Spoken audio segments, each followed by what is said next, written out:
Strangely enough, sparks flew. They obviously weren't actual sparks. Neither water nor darkness in a situation like this could produce such an effect. The sparks that manifested were actually bits of mana that were produced by the collision of these two opposing concepts. August's domain of pure blue water was only a few meters long. It was surrounded by airless darkness on all sides, and that darkness was constantly pushing against it as if to force it to turn into something it was not. August gritted his teeth as he was forced to focus on maintaining what he had. If he let go of his focus for even a second, Eris would certainly take back everything he'd taken from her. But, with the darkness in such close proximity, he was also presented with an opportunity. All he needed to do was split his focus and divert a small part of his awareness towards the task of consuming darkness and turning it into pure water. It sounded easy, sure, but it was not anything close to simple. Every drop of water was like a soldier. These soldiers were guarding the borders, making sure that the army of millions that sieged them could never break into their land. There were only a few thousand of them in this impossible defense mission. Even if they only sent a squad of 5 soldiers into enemy territory, they'd be losing a significant portion of their available forces. They couldn't allow any weak points in their defense, no matter how minuscule. After all, the enemy was far larger than them. Such a small mistake would cost them everything. What they needed now, logically, was external aid.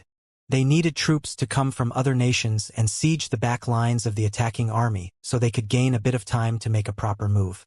In a situation like this, perhaps it seemed like that was impossible, especially since August needed to pull those reinforcements in while commanding the troops in his base. However, it was easier than expected. There was a lot of groundwater in this specific region of the world. The tournament administration didn't choose the area while knowing this, but it would have been the same no matter where the war took place.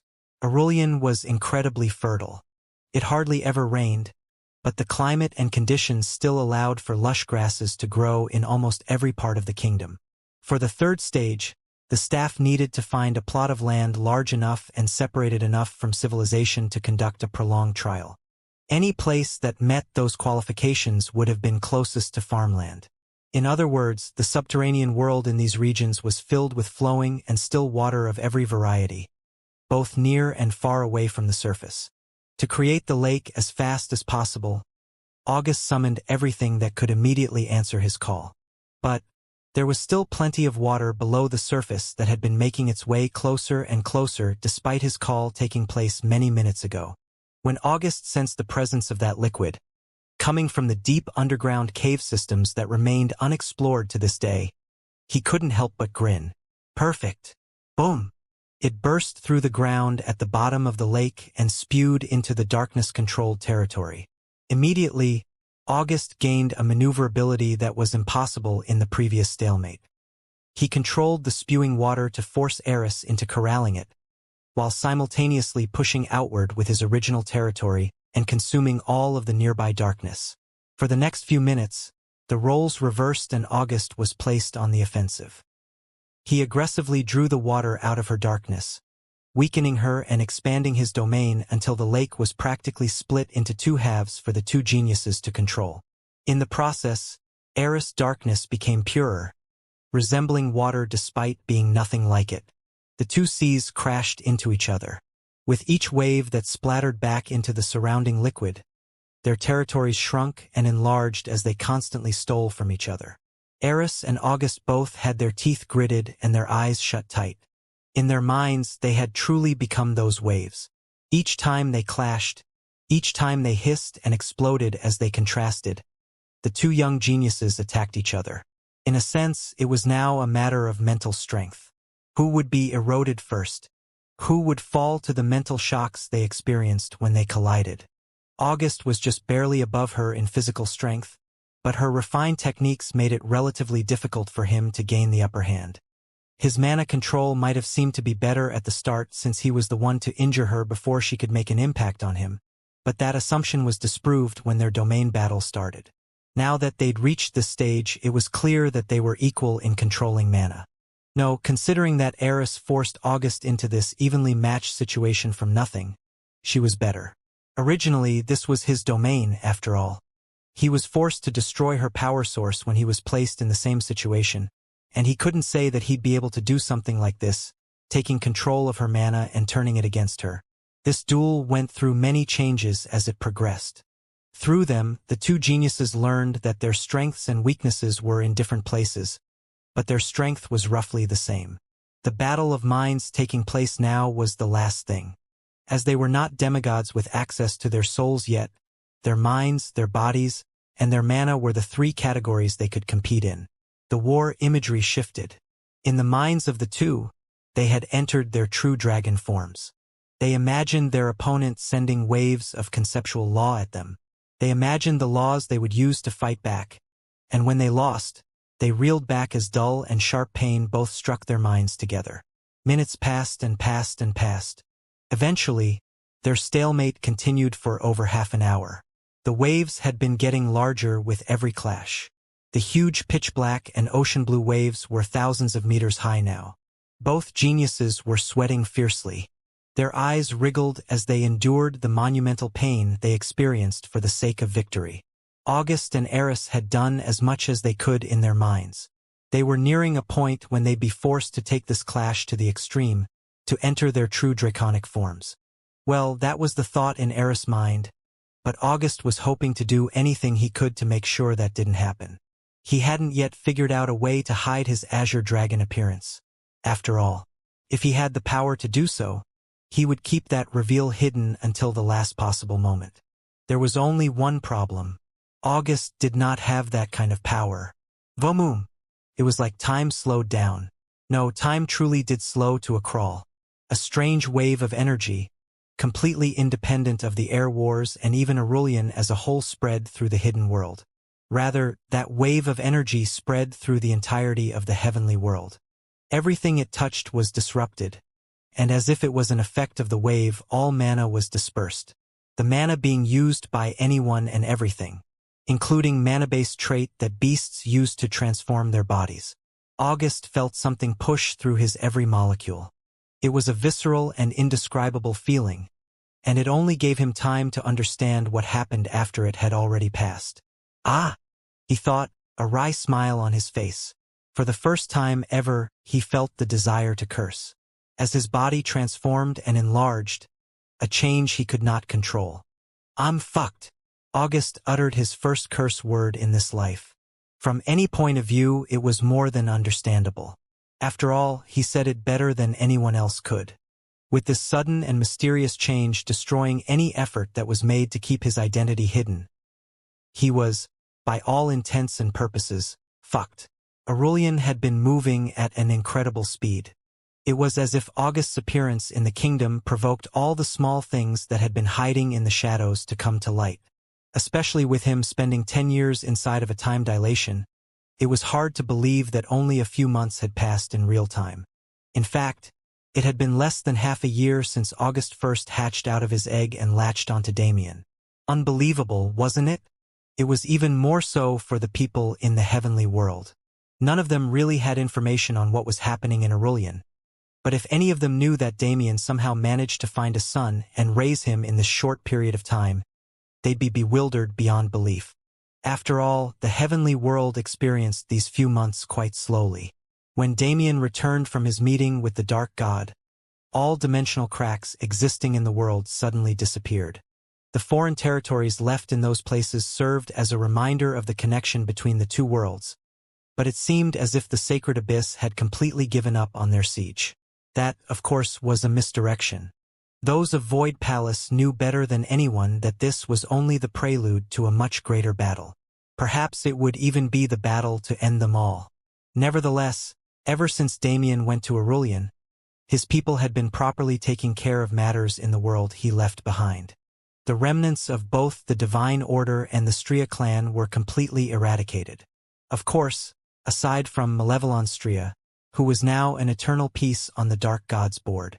The northern and southwestern regions were alleged as necessary. The Kyushu Federation was given their share of the profits, and the rest was turned into bases for newly born branches of the palace. In these few short months, Void Palace managed to rise far above its peers in every possible way, and Claire Eloin found herself responsible for all decisions concerning this world's populace.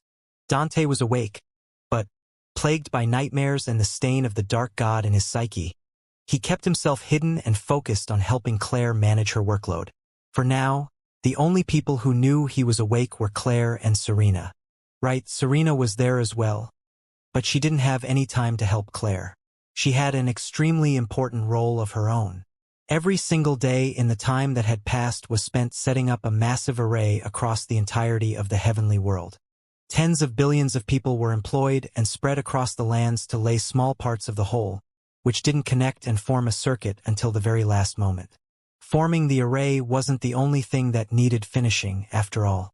For context, this array was something Serena had to come up with after Damien revealed his wager with the Dark God to her. It was made to slow time throughout the heavenly world. Damien said they needed as much time as possible and left Serena to figure out what the actual amount of time they could gain was.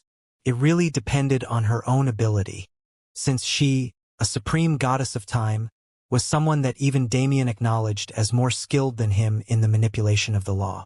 Serena spent several months brainstorming and putting all of her comprehension into gaining more time. She started at only 5 extra years. When an array needed to be at a scale that covered the entirety of a universe world, its power was too spread out to work the same way it did on a smaller scale. That was only a week into her research phase. It was a miracle for Serena to gain even 5 years on her first draft of the array. With months of planning following that moment, with repeated testing and experimentation, along with a great understanding of laws that couldn't be matched, Serena increased that duration manifold.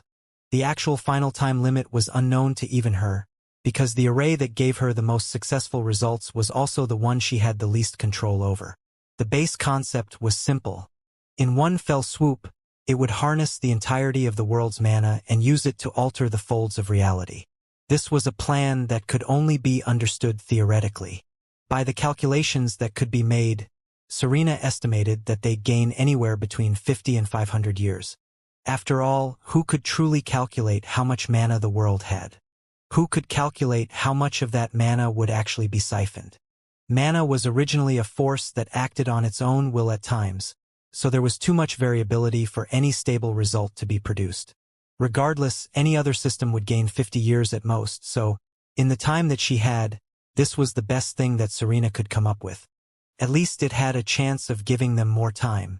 That was what remained most important. In the several months of the array's creation, preparations were made all around the world. Firstly, they needed a way to affect both the base reality of the heavenly world and all of the hidden worlds that existed inside of it. Secondly, they needed to secure any area that would be affected by the mana siphoning.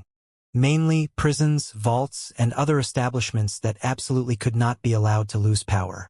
The process would have taken an incredibly long time if the palace's forces had to do it all on their own. When the entire world was under their command, however, things were different. The amount of power that Void Palace held nowadays really couldn't be underestimated. 2 great clans had been torn to the ground because they'd made an enemy of the palace. Whether they had help or not was a non-issue. Just that fact alone was enough to put reverence into the hearts of most and pure fear into the hearts of the rest. The people of the heavenly world could no longer refuse their orders. If the palace said something, then it was law. Everywhere around the world, special devices were installed into the most important facilities to exist. In a sense, that was the moment when the palace gained complete control over this world. But that was never their goal. It was merely a necessary privilege to have if they wanted to turn this world's people into an army that could fight against the sacred abyss. Putting everything else aside, unlike Aurelian, the heavenly world was fully equipped to survive the mana dispersion without bearing themselves to chaos. Unfortunately, their draconic brethren were so intent on staying isolated that it was impossible to send them a message about what was happening. The array was to be activated as soon as possible. Was there another reason to put such a small amount of time between the introduction of the idea and its inception in reality? On that day, everyone in the heavenly world stayed in their homes, awaiting the great change. For the first time in history, there wasn't a single sentient being outside. It was silent on a worldly scale, with only the sounds of nature inhabiting every inch of the countless billions of kilometers of the world. And, under Serena's direct supervision, the members of the Crone clan installed the final link in the array. The entire clan came together and transferred the entirety of their combined mana into the array. The strip of runic letters they surrounded glowed with a bright golden light that immediately shot out into the world. There were 334 great rings that encircled the world from different angles.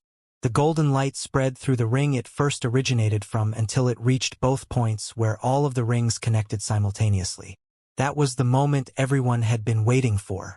The light exponentially multiplied and instantly spread through every single ring. And in that moment, a mystical thing happened. The silence in the world was amplified to an extreme degree. Even the winds quieted down as the atmosphere of the world transformed. Time slowed to a crawl.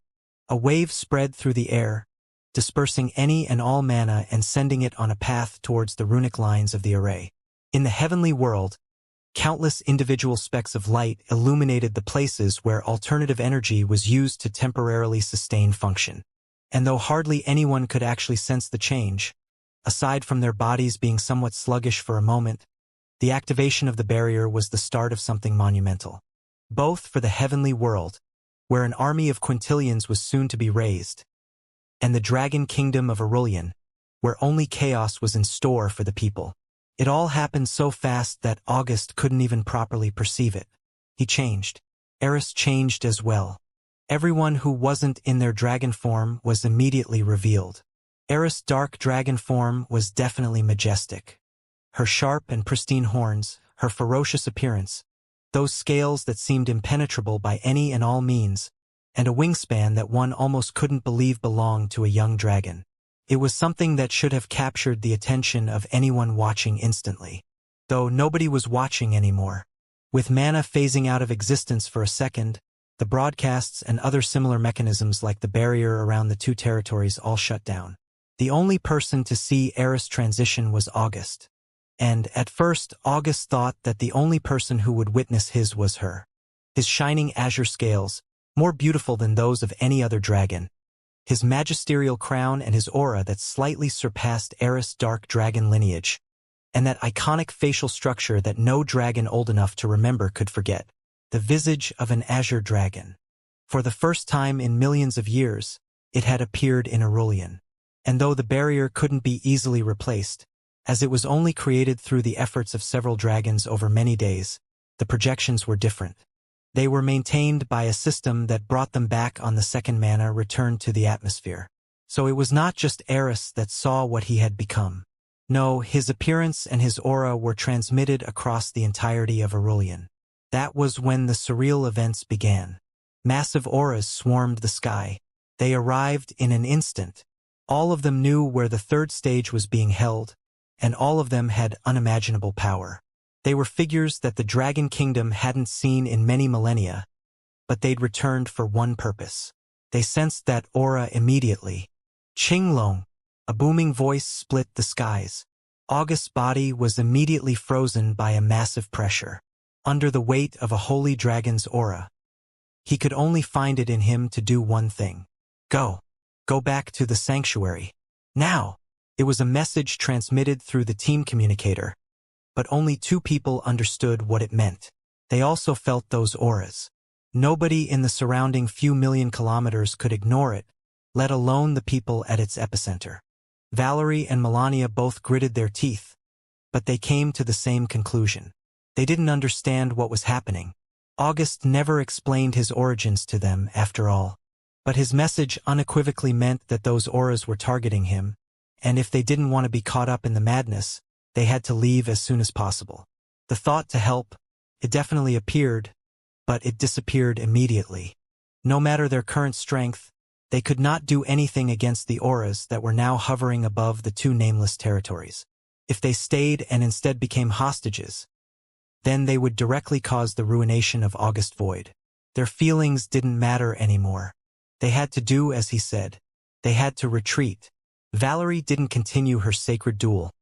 Nor did Melania continue to push the geniuses she was fighting. They instantly put mana into the rings that Damien gave them and disappeared. August was not so fortunate. because those auras were locked onto him, because they would not let him go. In the single instant it took for him to send that message and for Valerie and Melania to receive and act upon it, the holy dragons in the air had already lowered themselves so that they could be seen. Each and every one of them was large enough to dwarf the heavens. When 6 of them came together as one, the sight was beyond horrifying. Andromedus, the holy dragon of light. Noctum, the holy dragon of darkness. Ignactus, the holy dragon of fire. Xuelong, the holy dragon of water. Noxus, the holy dragon of space. Ion, the holy dragon of fate. They were beings that could only be seen in legends, but now they all stood before August, staring at him with different eyes. Only Noxus seemed indifferent to his existence. The rest, particularly Xuelong, stared at him with only the intent to kill, and at their level that was enough. Kahak! August coughed out a mouthful of blood. Merely being in the presence of these dragons made it impossible for him to do anything. As for Eris, who was next to him, she could only watch on with widened eyes. Qing Long? Did she hear it right? Was the holy ancestor of the Liqua clan saying that the same August that she had been fighting was a descendant of that azure dragon? Boy, identify yourself. Noctum was the one who spoke. He eased Xuelong's aura somewhat with his own so August could talk. But it was merely an empty gesture. Kindness from one of them? August wanted to laugh. It was pathetic even to believe such a thing possible. They just wanted him to reveal how he arrived in Aurelian, how he managed to appear even though the ancestor whose bloodline he carried was long dead. They wanted to know what happened to Qinglong, because if he managed to survive somehow, none of them could feel safe. August responded nonetheless. With a grin on his face that lacked a fear of death, he responded. I am August Void, direct descendant of Qinglong, and the true heir to the throne, he said, refusing to stop even though Xuelong's aura once again became unbearable. With blood leaking from his lips, he continued, I am the person who was fated to stand above all of you. I am the person who will kill all of you traitorous bastards in the future, so if you value your lives, then you should kill me now. His eyes were like tsunamis of energy, forcing his opinion on everyone around him. If he believed it so, then it could be no other way. That kind of light, that kind of mentality, is exactly like Qinglong.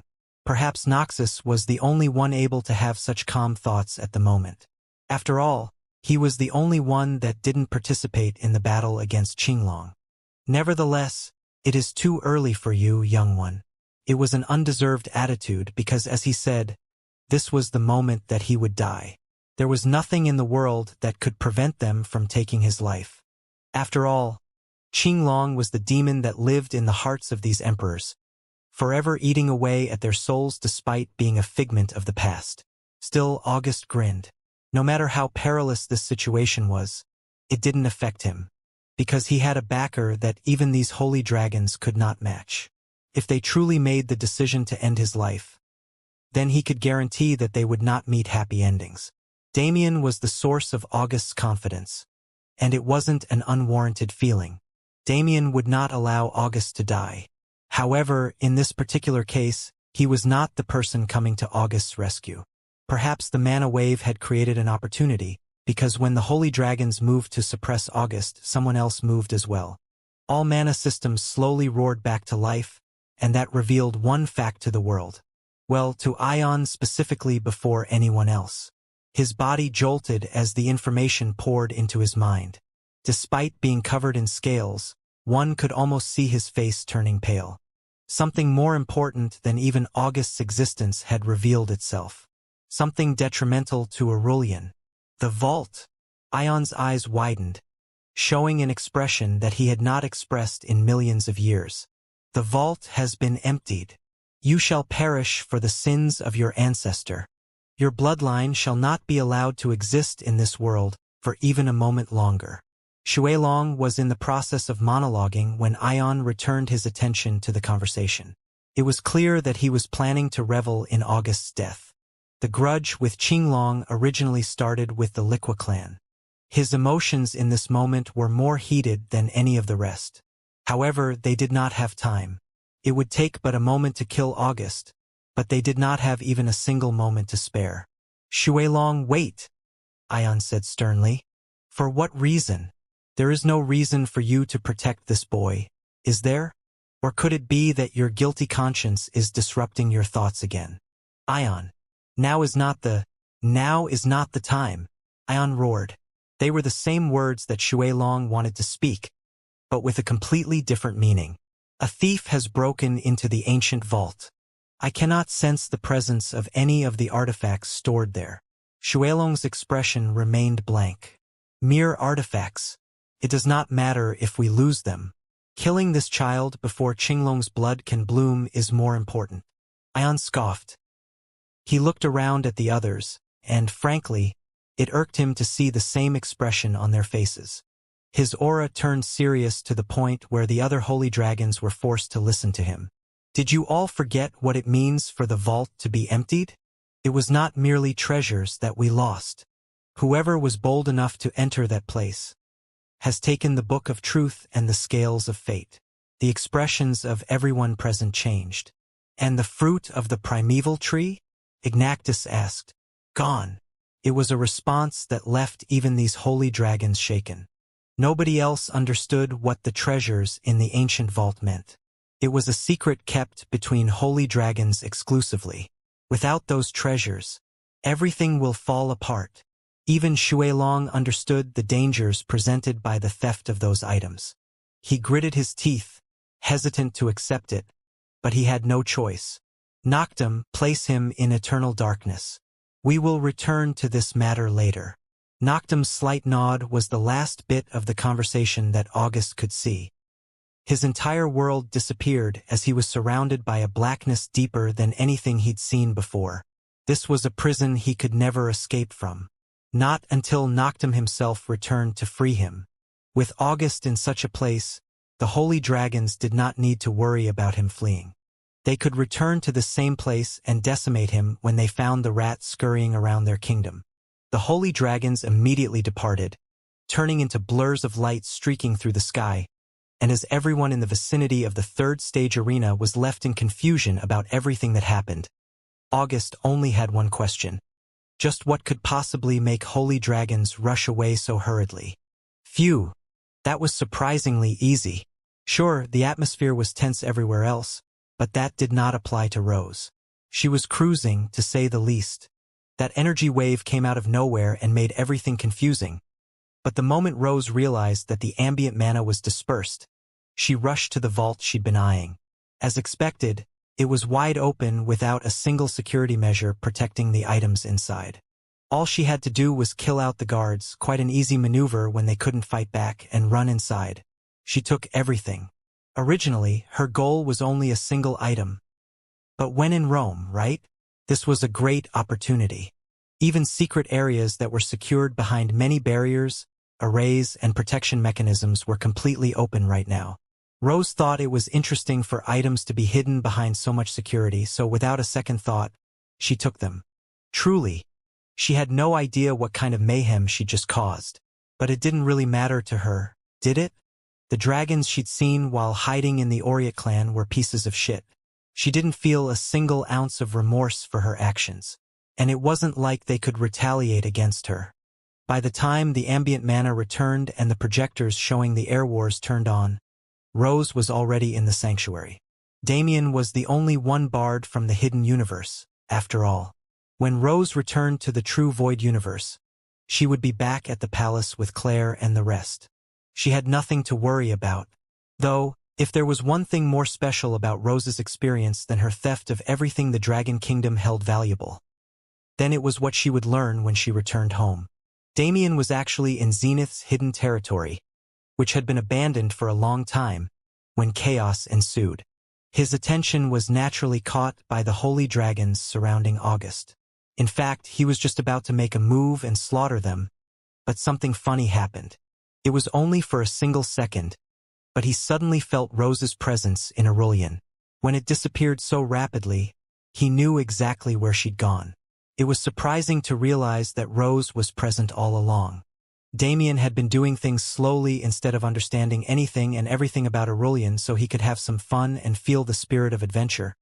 but it led to him narrowly missing his wife. Once he'd felt her presence, however, Damien immediately did a scan.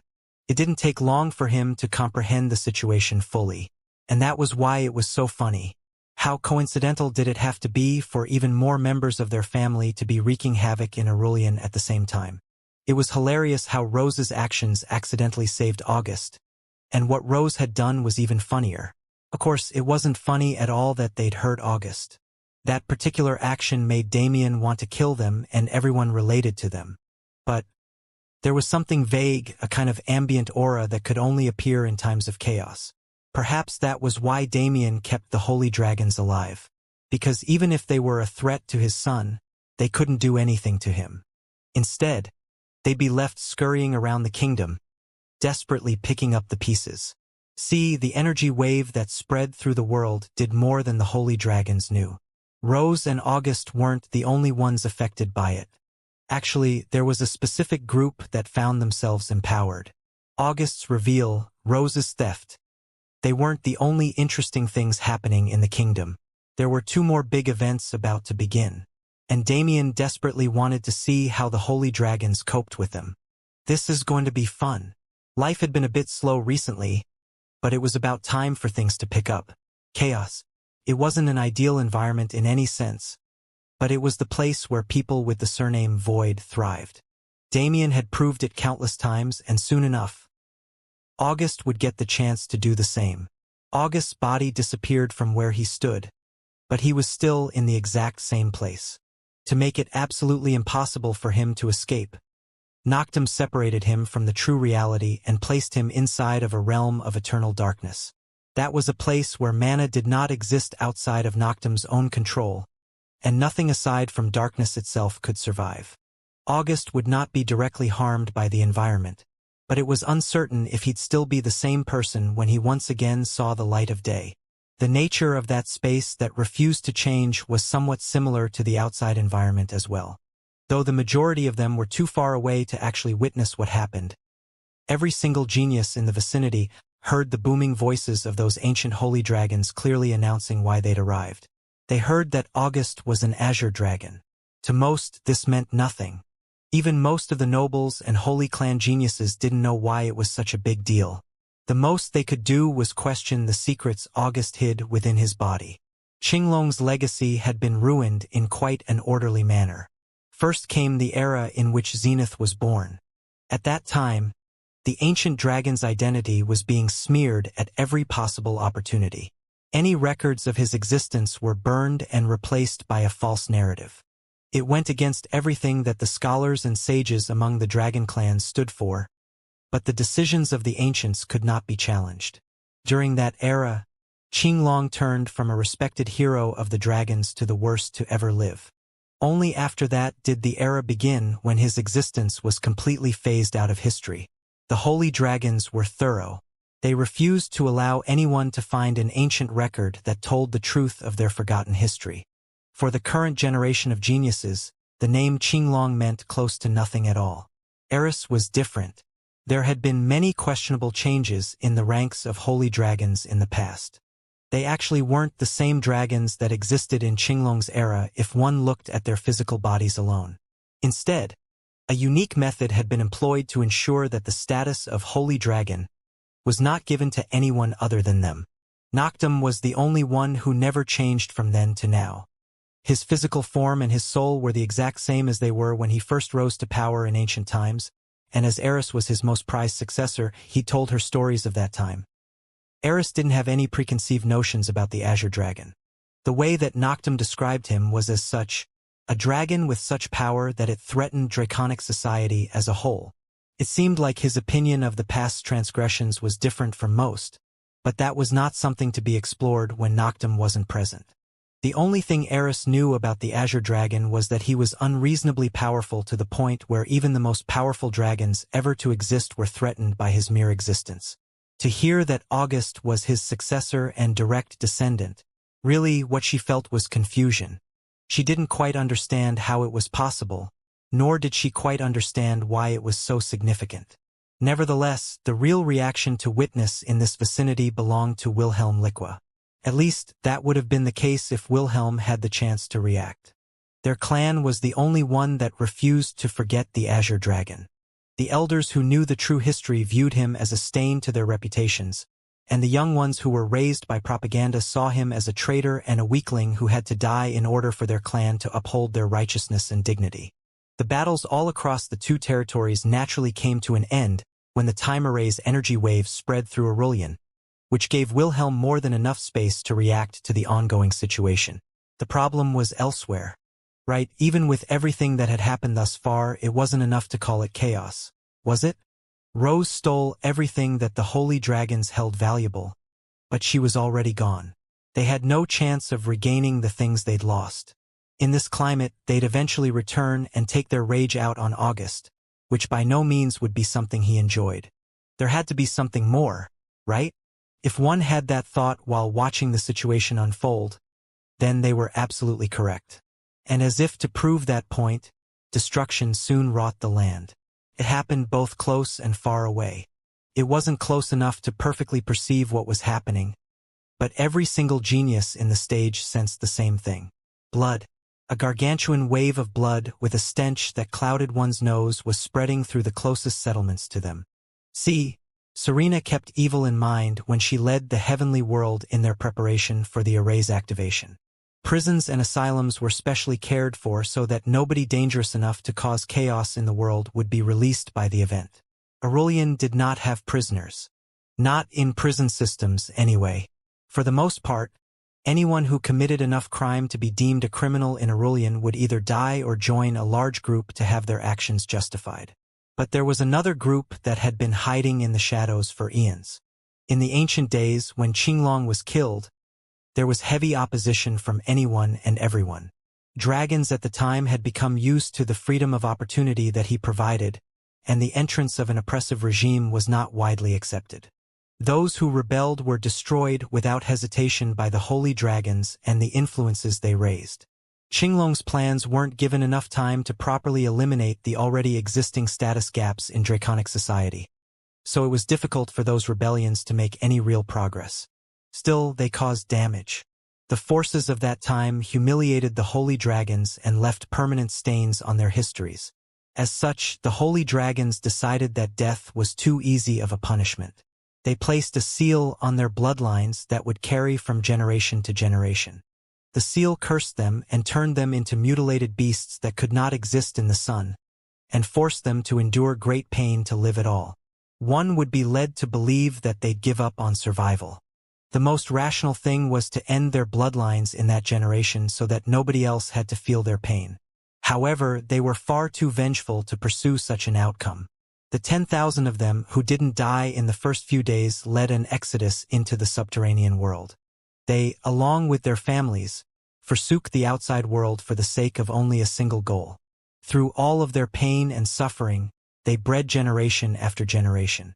Each generation felt the pain of the curse, and every single one of them harbored the same vengeful spirit as if it was passed down by blood. In that era, it would have been a miracle if their population didn't decline rapidly. They never would have expected that their descendants would continue to populate, creating an entire society in the underworld that maintained their original goal of destroying the existing hierarchy of the kingdom. Only, the passing of what was millions of years at the very least diluted their values and amplified the vengeful spirit flowing through their lineage. It was not a grudge held against the dictators who oppressed the common people anymore. No, it was a grudge against anyone who was able to live on the surface in peace while they quietly suffered in the shadows. They would have moved regardless. They, like many others, took the air wars as a chance to create a stage for themselves in the kingdom. It would have already been chaotic if they had done so. The problem once again came back to the time array, didn't it? As its energy seeped into the ground and stole the world's mana, it detected the vile and plentiful energy hidden within their souls and siphoned it all away to be repurposed. For the first time in eons, that population was able to breathe without feeling excruciating pain in their lungs, walk without their legs shivering and breaking, and exist without pain. The skills they practiced were no longer just for decoration, and the goals they had were no longer unattainable. With not a single extraneous thought in their minds, They charged to the surface to see the sun for the first time in their lives. And if it truly did not kill them upon first contact, then the surface world would finally feel their age-old wrath. That group of people wasn't originally one. They were many who acted for different purposes who ended up sharing the same tragic fate and bonding over it. Generations of living as one and breeding into each other's families led them to create a diverse society of united people. They naturally needed a ruler, not an entity like the source of their tragedy, but a fair and just ruler who truly cared for his people. The system they employed was a branch of democracy created exclusively for the use of their society. It was strange, as they had to account for their curse and other matters exclusive to those who were enemies of the sun. But the essence was still the same. The society itself chose who was worthy of standing at its head. Currently, it was a man named Hendrix Urson. He was a large man. His skin was the color of earth, as were his eyes. He had a muscled body that had clearly been through countless hardships, and bright golden hair, the only feature he inherited from his original lineage. The conditions of the underworld produced many different ways of survival. Some members of the society turned incredibly pale as the lack of sunlight affected their skin. Their physical bodies didn't adapt as well to the environment, but in turn, they were able to develop many new skills that eventually created their current semi-thriving society. Others were dark, ranging from shades of brown to obsidian black. These people came from family lines that took to the subterranean world extremely well. They adopted properties of the stone, metal, and earth around them into their bodies, and wore their skin pridefully as an eternal sign of their great accomplishment. As dragons, they all had specific elemental affinities within their bodies. However, those had been suppressed by the curse and disallowed from blossoming in newborns. These dragons developed entirely new methods of using power, taking inspiration from the environment and the legends of their time. Hendrix was the man who revolutionized their skills in the modern era. He did not come from the metal or mineral factions, which were usually seen as more talented, but he proved that anyone from any faction could have power if they worked for it. Those first few steps up a tunnel that had been long filled with boulders hiding what lay on the other side were terrifying. Knowing that he was experiencing something unheard of, he didn't know how to respond. He came from humble circumstances, so he was always considerate of the people around him, but he possessed the undeniable air of a leader that suppressed opposition. In accordance with his personality, he left the underworld first. If he lived, then he would live with his people. If he died, then he died for their sake. Those first few steps up a tunnel that had been long filled with boulders hiding what lay on the other side were terrifying. Knowing that he was experiencing something unheard of, he didn't know how to respond. Still, my people must quell their thirst. Their curse had been lifted. In some time, the vengeful spirit that polluted their blood would clear away. But it was unknown whether that would be in a few weeks or a few generations. Hendrix sensed the growing waves of discontent from the populace. They were getting restless, more so after the plans to raid the surface were created. Many of them must have realized that they would heal with time, but their minds were too far gone for that option to remain viable.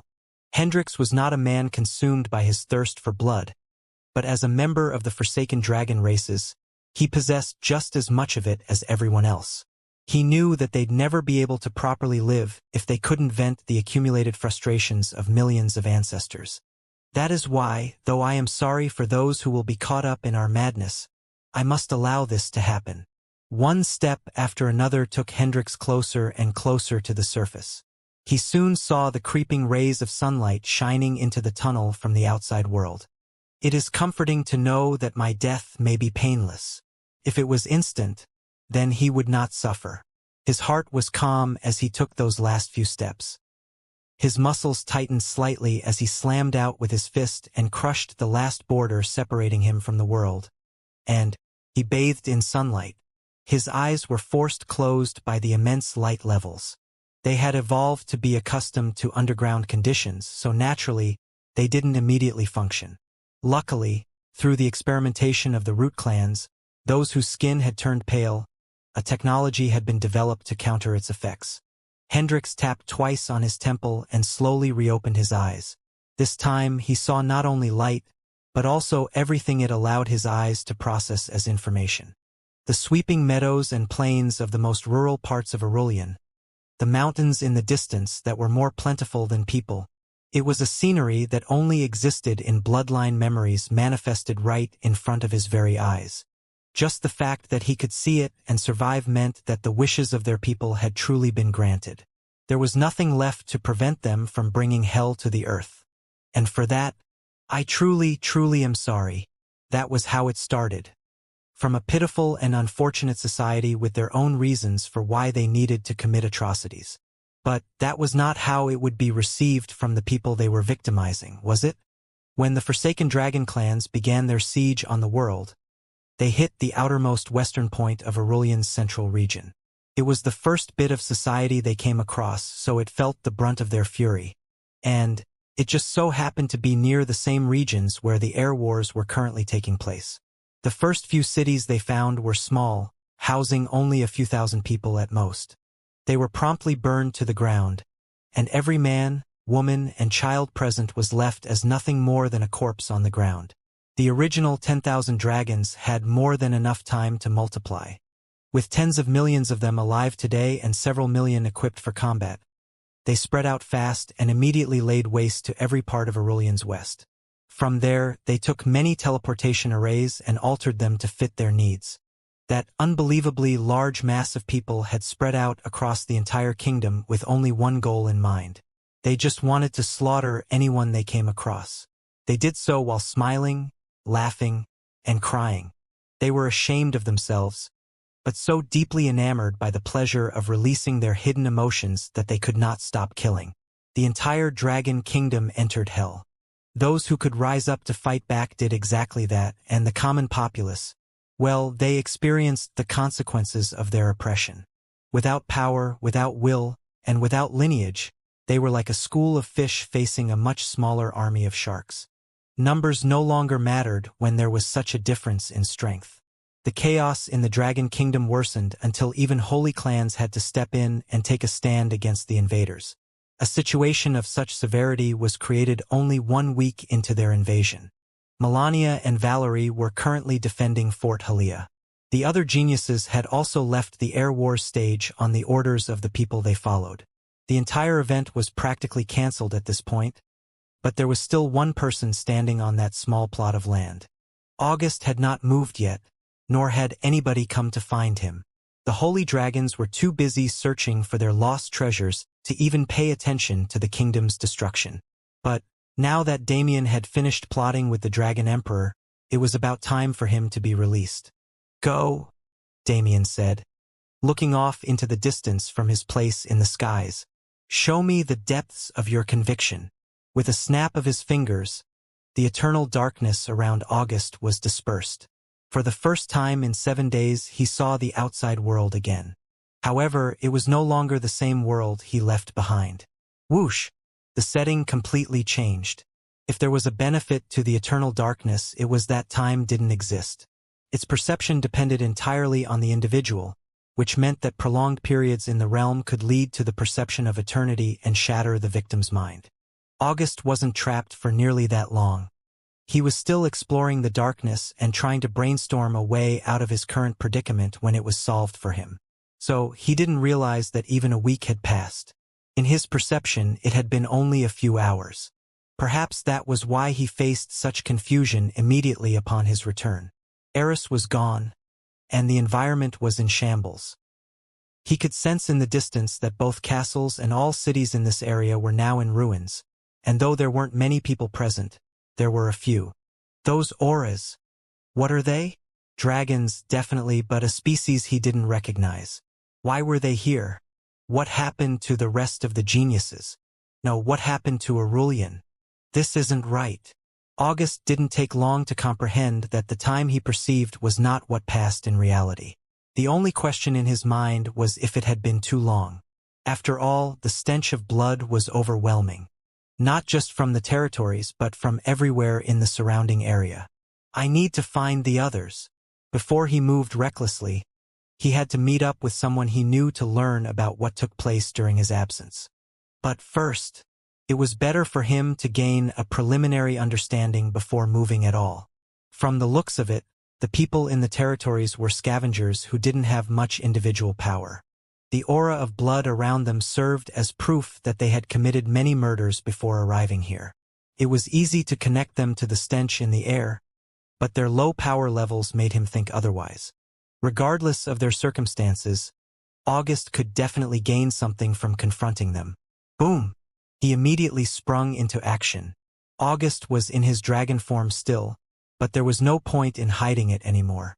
Whether it was the common populace or the holy clans, everyone knew his identity already. Those who didn't know better would only have no idea what to think of the information, so they'd just forget about it and move on to other things. Those who cared would attack him whether he was in human form or dragon form, so it was more important to stay in a state where he could put up a fight regardless of enemy or circumstance. In a way, it was freeing. Now that he was in the open, only his enemies had to be mindful of their actions. August could now do whatever he wanted without having to worry. He flew through the air like a comet and immediately arrived above a group of scavengers. They had pale skin and scholarly appearances, as if they had never fought a day in their lives. Still, they kept in their hands artifacts with immense auras that made August wary. "And he Bansastro," one of the pale-skinned dragons yelled. Her voice was raspy and more of a hiss than anything else, and the language was not one that August recognized. As someone who was able to study many languages in his youth, this came as a surprise to him. "They're definitely dragons, and strong ones at that," August commented to himself while glancing at the orbs in their hands that had started to glow. Their appearances didn't give off auras of strength, but August could immediately tell through their eyes that they were intelligent. "Who are you?" he asked without expecting an answer. He did receive one, but it didn't mean much at all. "Havoc." The orbs shined with a furious light as the ambient mana collected within. Suddenly, everything they absorbed was merged by strings of light connecting the orbs and outputted as one massive beam. Vomum! August's eyes widened slightly. He flapped his wings to make some distance and released his own power. The power of a true azure dragon, that is. Crack! The sky split open as a crack formed in reality. Through it, countless tons of seawater spilled to the surface. The instant it came out of the fissure, it entered August's control and concentrated into a beam that matched the size of the one coming closer. In one smooth motion, August pushed himself out of the incoming beam's trajectory and fired his own, resulting in a huge clash. Boom! One almost wouldn't believe that August's power source was liquid. It seemed more like energy as it clashed against the beam of pure mana and pushed it back. There was a concept of solubility that could be used here if it was twisted by August's intentions. To perceive mana as something that could melt and merge into the water to become something greater took some work, but August in all of his power could do it easily. His water devoured the pure mana from the incoming beam and empowered itself over and over again. The closer it got to the surface of the earth where the scavengers were, the stronger it became. "If you don't want to die, then surrender," August shouted.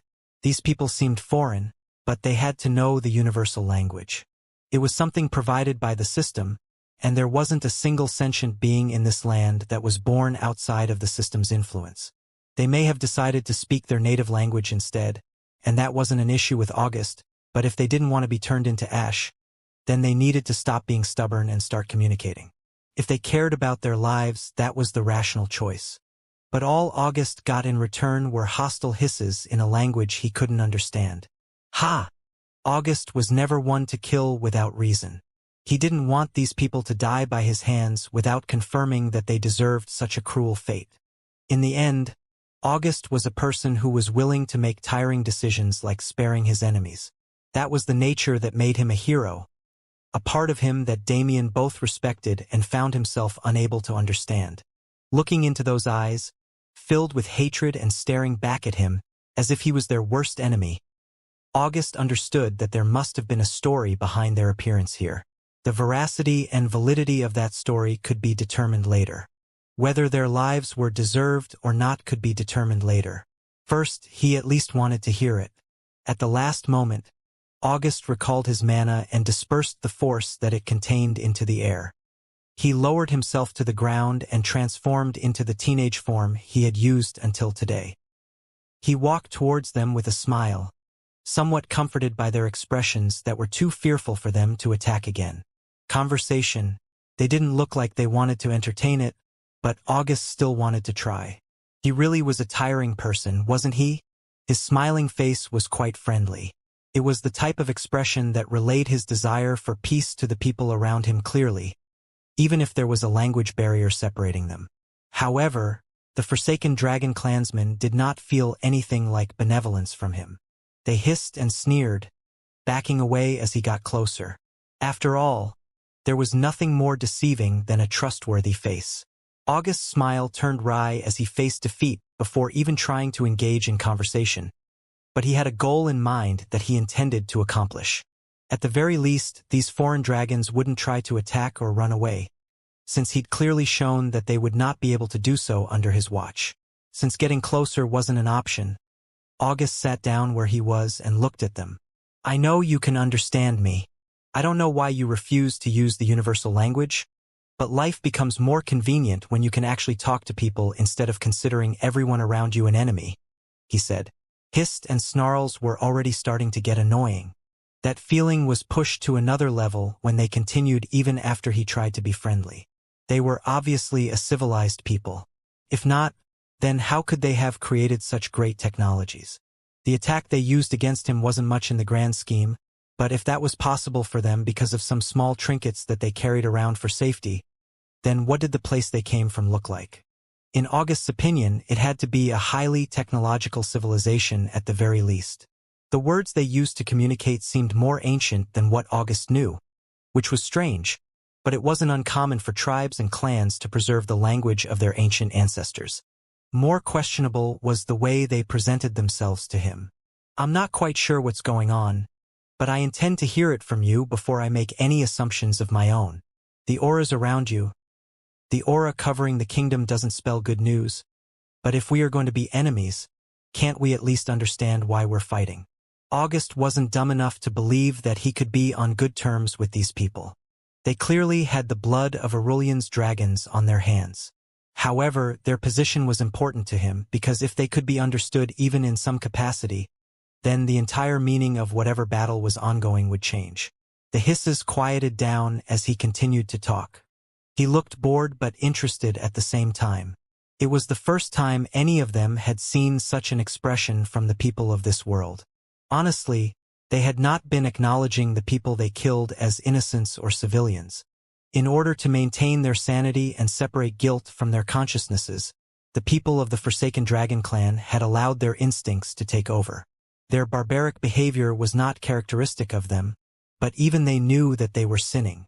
In the end, their sin was directly caused by the holy clans.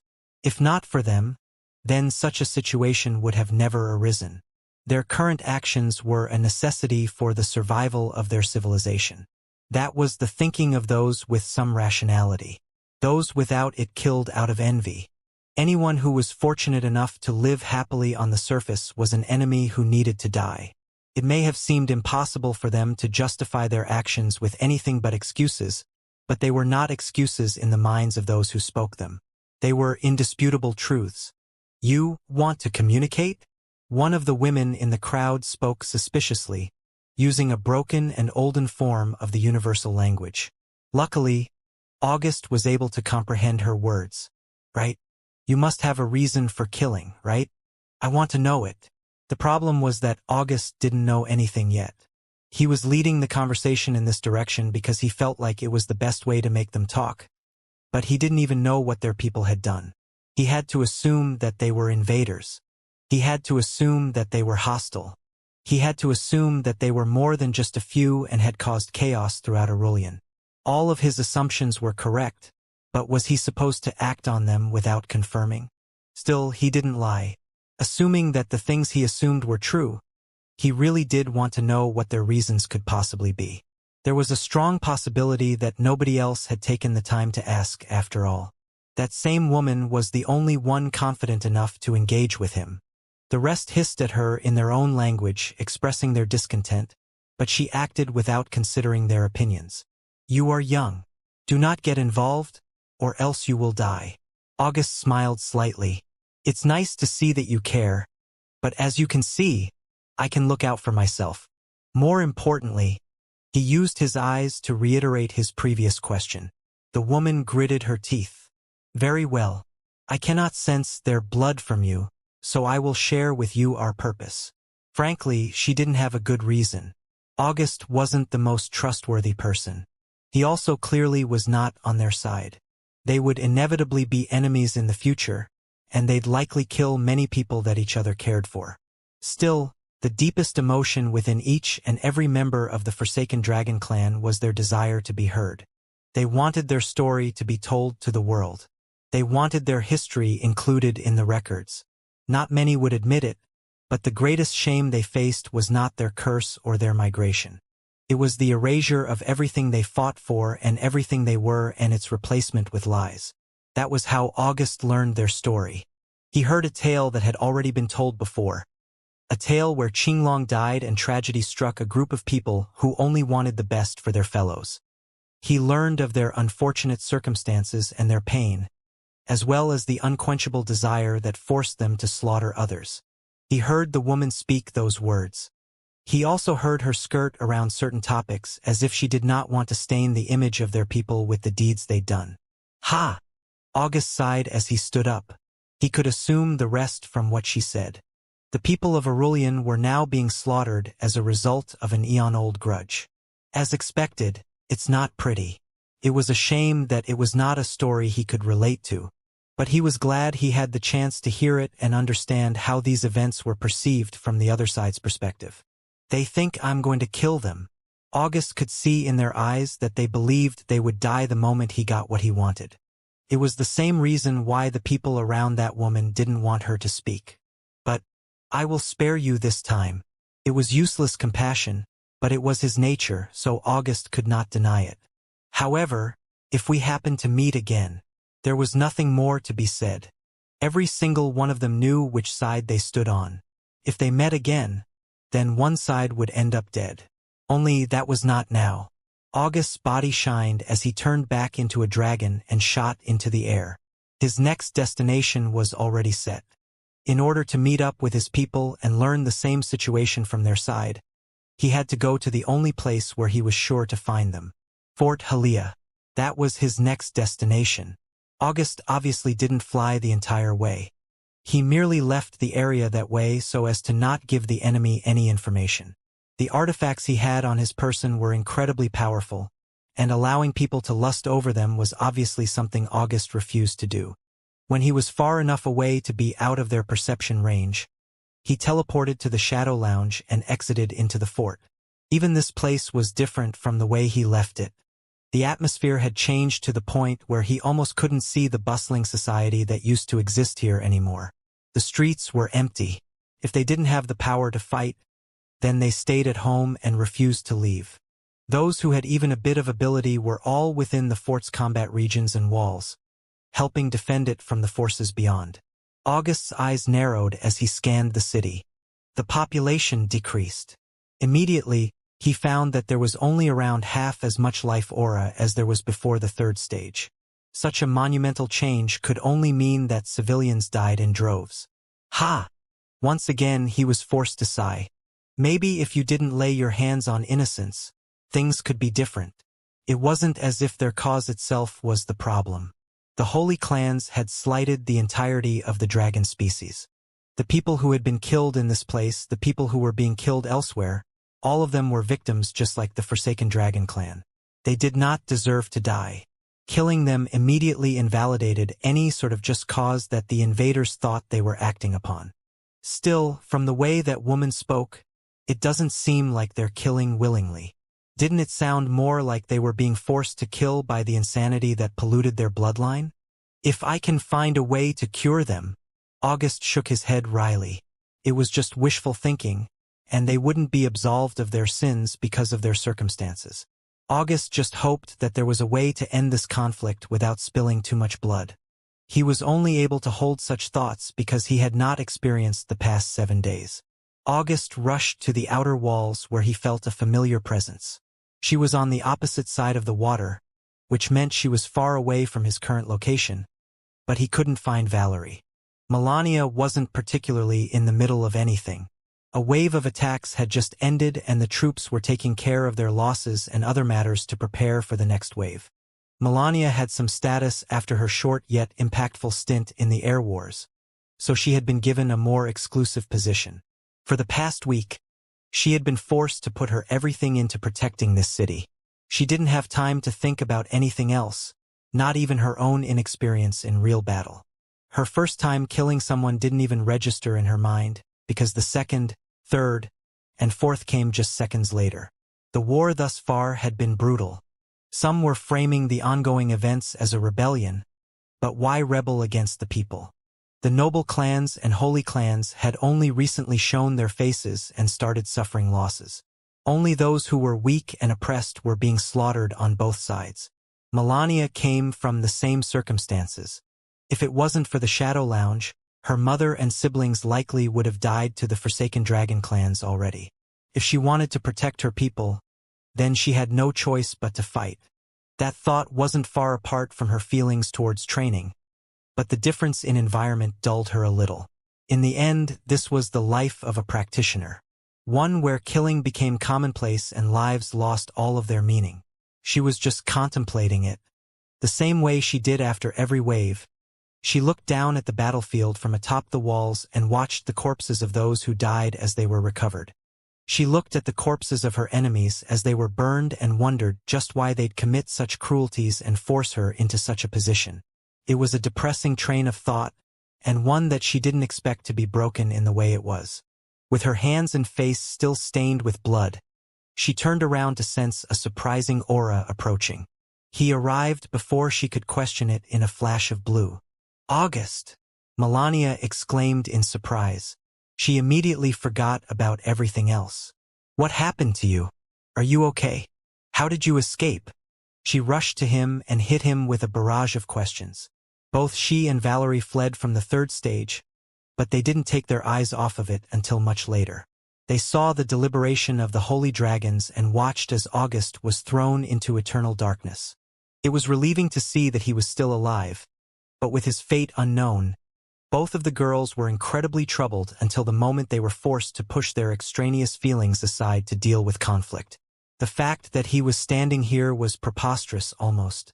He was imprisoned by a holy dragon.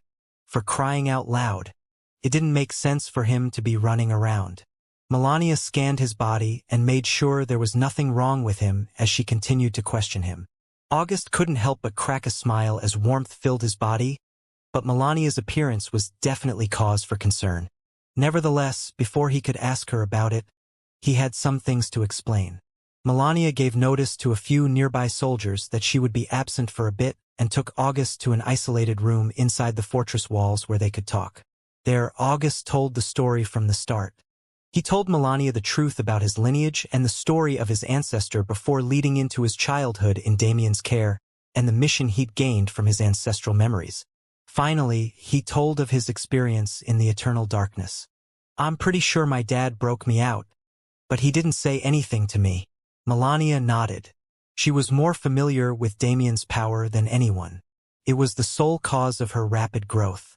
Still, while she expected August to be more than just a commoner, she didn't expect his origins to be so wild.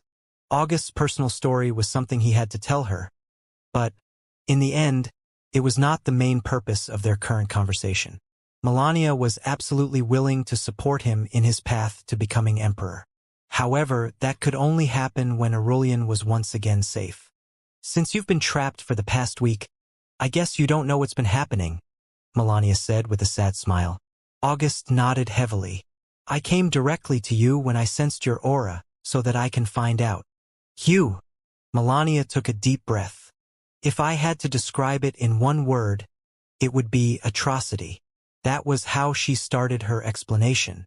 Of the past week, of the killings that had taken place, August was about to hear a story that completely contrasted the one he heard from the Forsaken Dragon clan woman from before.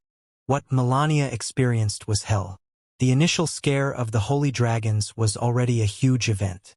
It wasn't discussed enough how much a collection of auras at that level could affect a young genius psyche. Unless one could properly cope with the experience, the trauma could lead to consequences beyond belief, even leaving some crippled. Melania's mental fortitude was at a higher level than that of her peers. She wouldn't fold under pressure alone. Still, the impact of the potential death of a friend like August and the sort of inevitability represented by the holy dragons took a toll on her mind. She didn't have time to process any of it, which just made her life worse. Just a few hours after August's situation occurred, the Forsaken Dragon clan attacked. The beginning of their siege was broadcasted live as the territories were struck. The geniuses within had to be evacuated by their clansmen to avoid death. News continued to flood their minds. Soon enough, everyone in Aurelian knew exactly what had happened, and not a single one of them could avoid it. Images of the bloody endings of those who stood in the enemy's path were spread, and Melania and Valerie immediately jumped in to lend their strength to the closest territory to them, which was naturally Fort Halia. The first day was terrible. The entire fort was taken by the enemy, and the two young geniuses had to gather the forces left in the city to fight them off. They succeeded, sure, but not without losses. Too many people died meaninglessly that day.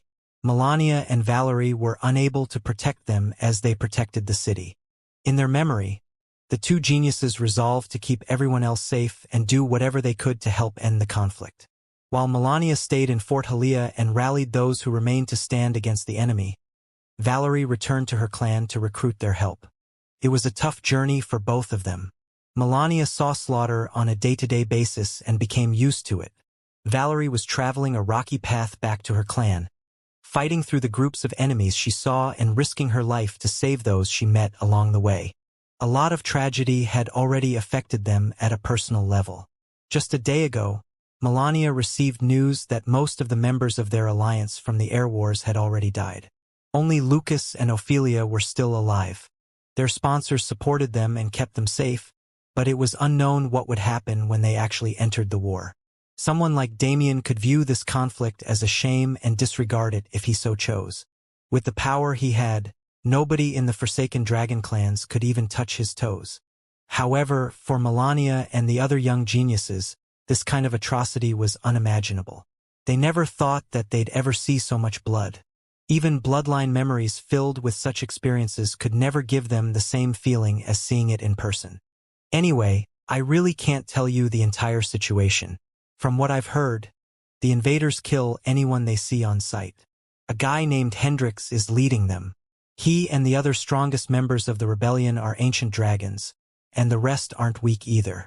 They've taken hold of the West and are using it as a stepping stone to spread their troops throughout the kingdom. Anything more than that I haven't heard. Communication hasn't been easy. August made a sound of acknowledgement. Simply put, people were being slaughtered with every second that passed. There's really nothing that can justify it, even if it's not something the Forsaken Dragons are doing willingly. August was tempted to share the other side of the story with Melania just so she could know. But he didn't think it was right. She had seen too much for her to feel anything for them. In fact, it might even make her opinion of them worse if she knew their motivations. Rather than that, August had to think of a way to end this conflict. But is that even something I can do? He wasn't that strong. He was a fourth-class dragon. It was hilarious for him to believe that he could damage or stop a force led by gods. But even if I can't fight them, I can at least do something, right? With the connections he'd built, he could definitely bring a fighting force into the battle and turn the scales in a few isolated areas. Was it worth making more people suffer by roping them into this conflict? Was it worth fighting the battle at all? As August contemplated it, another sudden change took place. But this one was less abrupt. It was something that had been planned long ago, but needed to happen in a different way considering the current situation. A huge aura covered the entire world. In front of every surviving participant that was once a part of the Air Wars, a projection of the Dragon Emperor appeared. They all recognized him immediately despite having never seen his face. That kind of aura was unmistakable, after all. You all must be confused. Whether they were safe, struggling, or taking a break from the war, all of them were forced to pay attention to that voice. I am your emperor, the man whose position you all strive to take. He started with an introduction, but he didn't take long to get to his main point.